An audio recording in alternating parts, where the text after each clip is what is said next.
तो सौ बात की एक बात यह कि बगराम एयरबेस पर खबर सुनकर पब्लिक थोड़ी चकित रह गई कि ट्रंप के खिलाफ इस मुद्दे पर भारत और पाकिस्तान एक साथ आ गए। यह कैसे हुआ और क्यों हुआ? इसी के लिए ट्रंप को नोबेल प्राइज दे दें क्या?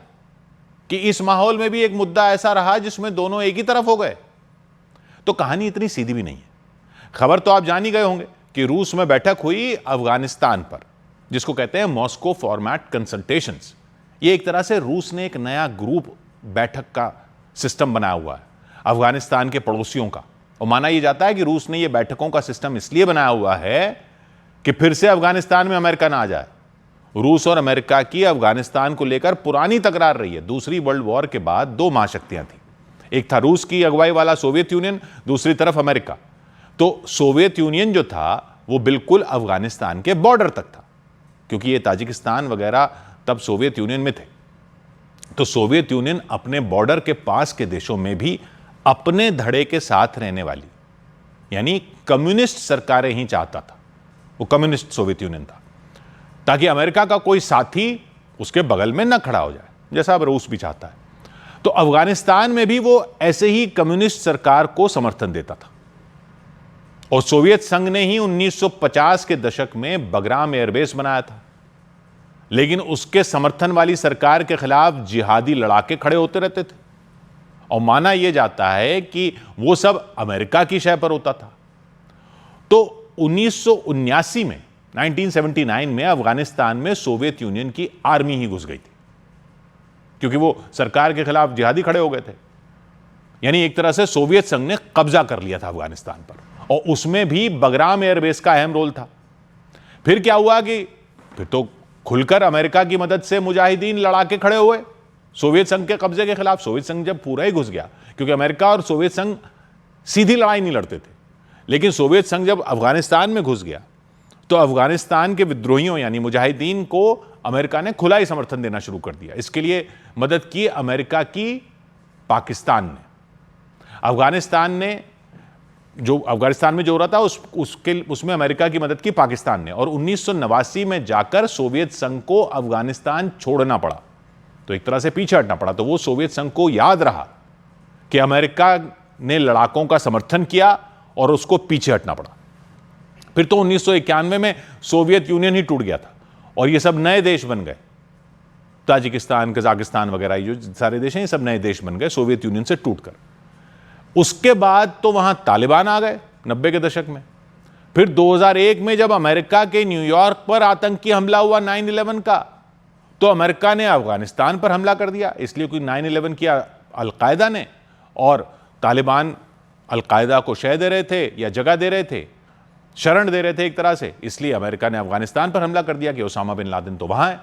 तो सोवियत यूनियन टूटने के बाद रूस तो कमजोर पड़ चुका था, वो ये सब देख रहा था, लेकिन वो अफगानिस्तान में अमेरिका की चाल को भूला नहीं था। फिर खैर 2001 से 2021 तक, ये तो सब जानते हैं, अमेरिका अफगानिस्तान में रहा, अभी 2021 तक था, और बगराम एयरबेस को उसने और बड़ा बना दिया, वहां बड़ा रनवे कर दिया, एक तरह से अपने सैनिकों के लिए शहर ही बना दिया। तो ये तो सब जानते हैं कि 2021 में अमेरिका फिर उसी तालिबान को अफगानिस्तान सौंपकर चला गया, जिन तालिबान को सरकार से हटाने के लिए वो 2001 में आया था।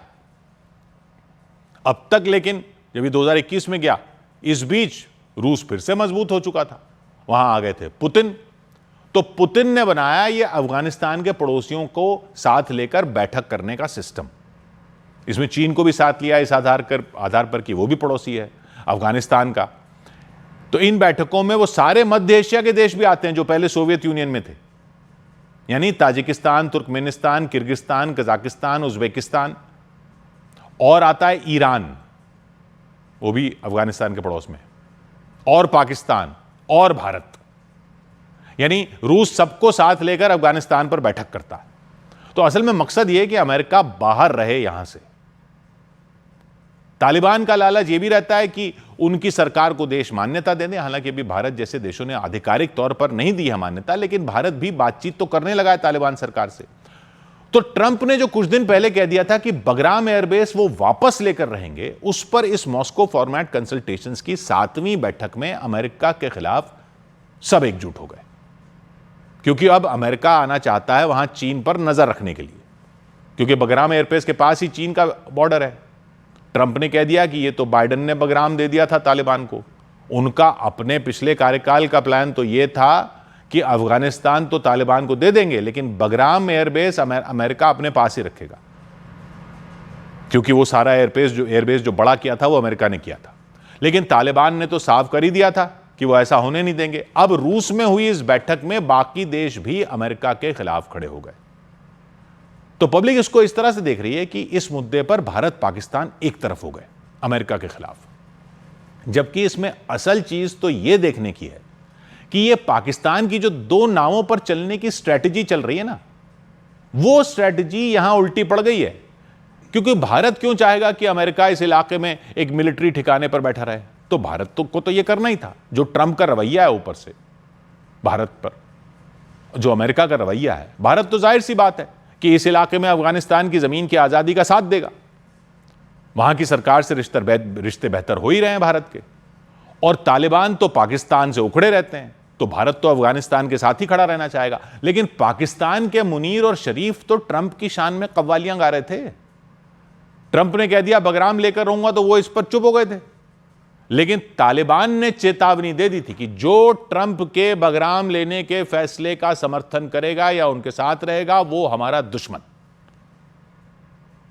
यानी पाकिस्तान को कह रहे थे वो। तो फंस गया पाकिस्तान। न रूस चाहेगा कि अमेरिका बगराम में आए, न चीन चाहेगा, न ईरान चाहेगा, न भारत चाहेगा। फंसा तो पाकिस्तान था। तो ये भारत पाकिस्तान एक साथ नहीं आए हैं, पाकिस्तान आया है पहाड़ के नीचे। ट्रंप के लिए नाचने वाले चीयर लीडर जो बन रहे थे वो सीधी लाइन पर आए हैं, क्योंकि ये इधर से भी खेलेंगे उधर से भी खेलेंगे वाले खेल में इस बैठक में टाइम आ गया था कि बताओ क्या अफगानिस्तान के दुश्मन हो? उसके दुश्मन के साथ जाना है तो खुल्लम खुल्ला बोलो। तो पाकिस्तान बोला ना जी, हम तो उस साइड हैं। और ये तो अभी अफगानिस्तान ने ही पाकिस्तान को सीधा कर दिया।